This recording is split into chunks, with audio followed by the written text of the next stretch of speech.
Malatya Gazze'yi unuttu. Türkiye Gazze'yi unuttu. Gazze'yi tekrar gündeme taşımak. Çünkü Gazze'de zulüm devam ediyor. Bize ne dediler? Dediler ki ateşkes oldu. Artık her şey süt liman olacak. Günde 600 tır yardım girecek Gazze'ye ama girmedi. Hastaneler açılacak, açılmadı. Dediler ki işte mazot girecek, içeri girmedi.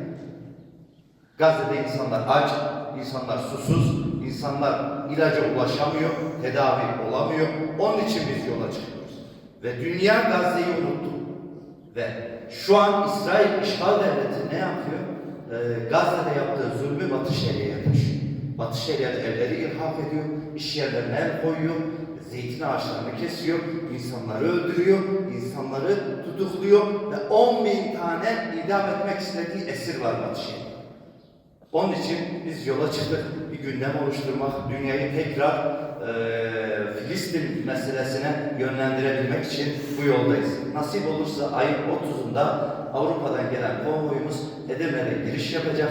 Ayın 30'unda ve 31'inde İstanbul'da yürüyüşlerimiz, mitinglerimiz var. Ondan sonra Sakarya'ya geçeceğiz. 2 gün Sakarya'da kalacağız. Ardından Ankara mitingimiz var.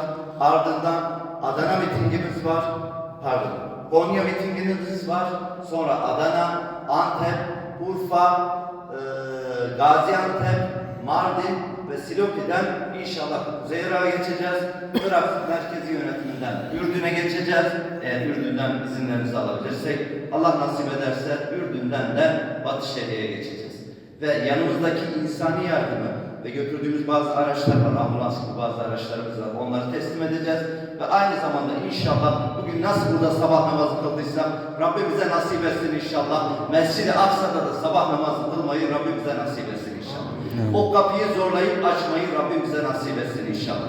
Rabbim Gazze'deki Müslümanlara yardım etsin. Rabbim Filistin halkına yardım etsin.